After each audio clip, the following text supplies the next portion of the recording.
ابھی یہ مہینہ گزرا ہمارے اور آپ کے بیچ میں، بلکہ گزر رہا ہے۔ اس مہینے کے اندر ایک تاریخ گئی ہے، کل کی تاریخ میں 26 جنوری۔ اس 26 جنوری کو ہم لوگ یوم جمہوریہ بولتے ہیں۔ کیوں 26 جنوری میں ہم لوگ جھنڈا پھہراتے ہیں؟ کیا وجہ ہے، کیا ریزن ہے؟ یہ 26 جنوری ہم کو کیسے ملا؟ میرے بھائیو، ایسے نہیں ملا۔ یہ 26 جنوری ہمارے علماء کرام کی قربانی کے صدقے میں ہمیں ملا ہے۔ 70,000 علماء کرام کو پھانسی کے پھندے پر لٹکایا گیا، تب جا کر 26 جنوری ہمیں نصیب ہوئی ہے۔ 26 جنوری کا مطلب جب یہ دیش آزاد ہوا تھا، اس وقت 15 اگست 1947 کو یہ دیش آزاد ہوا، لیکن اب یہ دیش چلے گا کس قانون کے تحت؟ حکومت کس کی ہوگی؟ تو ایک قانون کی ضرورت تھی۔ 15 اگست 1947 کو دیش تو آزاد ہو گیا، لیکن اب اس دیش کو چلائیں گے کیسے؟ سسٹم کیا ہوگا؟ قانون کیا ہوں گے؟ تو پھر 3 سال کی مدت میں ڈاکٹر بھیم راؤ امبیڈکر کی ٹیم کو کے ذریعے سے ایک قانون، ایک سمویدھان تیار کیا گیا، اور اسی سمویدھان اور قانون کو 26 نومبر 1949 کو 1949 کو یہ جو قانون بنا تھا اس کو ایکسپٹ کیا گیا، قبول کیا گیا۔ 26 جنوری کے دن وہ قانون 1950 26 جنوری کو وہ قانون پورے بھارت کے اندر نافذ کیا گیا۔ تو جس دن ہمارے دیش میں قانون نافذ ہوا وہ دن 26 جنوری کا تھا، اور اسی 26 جنوری کو ہم لوگ ریپبلک ڈے، یوم جمہوریہ کے طور پر مناتے ہیں، یعنی اس دن ہمارے دیش میں قانون لاگو ہوا تھا۔ آزادی کی وجہ سے قانون بنا، اور آزادی آئی کہاں سے؟ پوچھئے ان لوگوں سے جو لوگ کہتے ہیں کہ اس دیش میں علماء کرام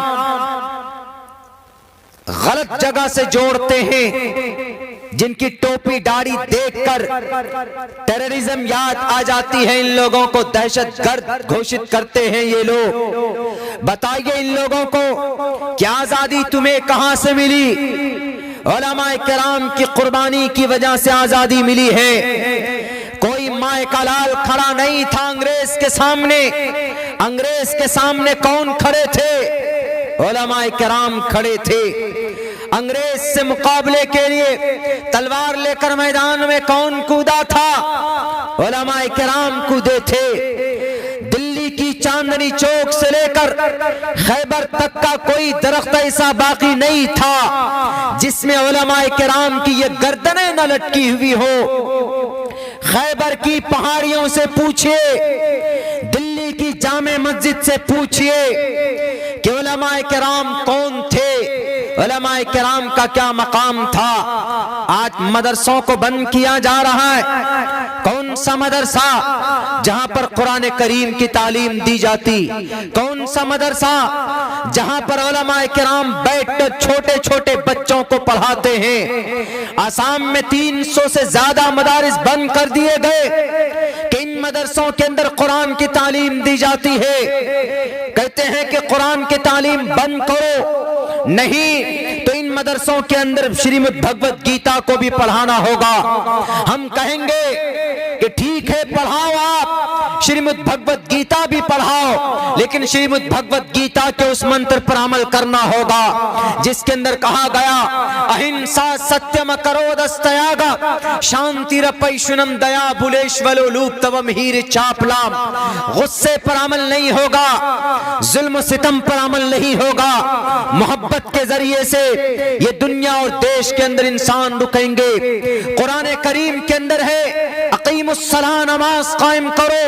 श्रीमद् भगवत गीता के उस मंत्र को भी पढ़ाया जाएगा जिसके अंदर कहा गया प्रथमा दारका जीवा दियो दिदियन मुजियते तृतीयानन कोडला कार्य चतुर्थदेव चंद्र का पंचम विंडु संयुक्ता। के लोगों साष्टांग करो। मुसलमान नमाज पढ़ता है कुरान के ऑर्डर पर, तो आपको भी श्रीमद् भगवत गीता के इस मंत्र को पढ़ाना होगा। इस मंत्र के अंदर नमाज की तारीफ की गई है। कुरान करीम के अंदर कहा गया कि मां समाज की माओ बहनों पर्दे में आ जाओ। अधे पश्यस्ते मोपरी संतराम पाद कौहर माते कौशल्प को। किसी भी गैर महरम लड़के से बात मत करो, किसी भी गैर महरम शख्स से बात मत करो, किसी भी मर्द से नाजायज ताल्लुकात मत बनाओ, अपने निगाहों को नीची रखो, पर्दे के अंदर रहो।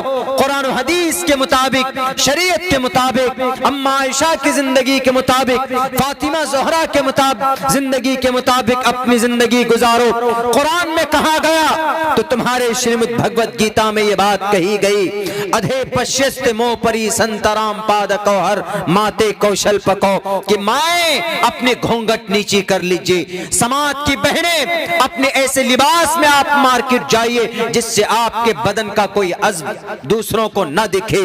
ये हुक्म लागू करो। कुरान के अहकाम पर हम अमल करते। अगर आसाम के अंदर कुरान करीम की तालीम दी जाती है तो वहां के मुसलमान कुरान करीम के अहकाम के मुताबिक जिंदगी गुजारते हैं। तुम वादा करो कि अगर तुम श्रीमद् भगवत गीता मदरसे में पढ़वाओगे तो तुम खुद भी श्रीमद् भगवत गीता के अहकाम पर अमल करोगे। नहीं तो सिर्फ टोपी से अदावत की बुनियाद पर, दाढ़ी से तकलीफ की बुनियाद पर अगर तुम मदारिस को बंद करने की कोशिश करते हो तो याद रखो इस धरती पर सबसे ज्यादा बेखौफ कौम उलमाए किराम की जमात है। सबसे ज्यादा बहादुर कौम हिंदुस्तान की धरती पर उलमाए किराम की जमात है। अगर वो किसी से डरते हैं तो सिर्फ अल्लाह से डरते हैं, वरना किसी नेता से, किसी चेला से वो नहीं डरते। अगर वो इस धरती पर किसी से डरते हैं तो अल्लाह तबारक व तआला की नाराजगी से सिर्फ डरते हैं। उनके सीने के अंदर कुरान होता है और उनके सीनों के अंदर अहादीस रसूल का ज़ख़ीरा होता है। उनके सीने के अंदर रसूलुल्लाह की मोहब्बत होती है, वाशिक़ रसूल होते हैं, वो किसी से नहीं डरते हैं। अगर किसी से भी मुकाबला करना पड़े तो वो पीछे नहीं हटते हैं। एक बात याद रखो आसाम हुकूमत के लोगों, उत्तर प्रदेश के अंदर हमारे मदारिस को बंद करने वालों, हमारे उलमाए किराम के हाथ में हथकड़ी लगाने वालों, एक बात याद रखना, जब 1857 में अंग्रेज से जंग की बात की जरूरत पड़ी थी, जंग की जरूरत पड़ी थी, कौन मैदान में था? शामली के मैदान में मौलाना कासिम नानोतवी थे। मौलाना कासिम नानोतवी ने कहां से पढ़ा था? मदरसे से पढ़ा था। शाह वलीउल्लाह मुहद्दिस देहलवी कहां से पढ़े थे? मदरसे के पढ़े हुए थे। शाह अब्दुल अजीज मुहद्दिस देहलवी कहां से पढ़े थे? मदरसे से पढ़े थे। मौलाना जाफर थानेसवी कहां से पढ़े थे? मदरसे से पढ़े थे। शेखुल इस्लाम हुसैन अहमद मदनी कहां से पढ़े थे? मदरसे से पढ़े थे। हजरत मौलाना उबैदुल्लाह सिंधी रहमतुल्लाहि अलैह कहां से पढ़कर निकले? मदरसे से पढ़कर निकले थे। मौलाना अब्दुल रशीद गंगोही कहां से पढ़कर निकले? मदरसे से पढ़कर निकले थे।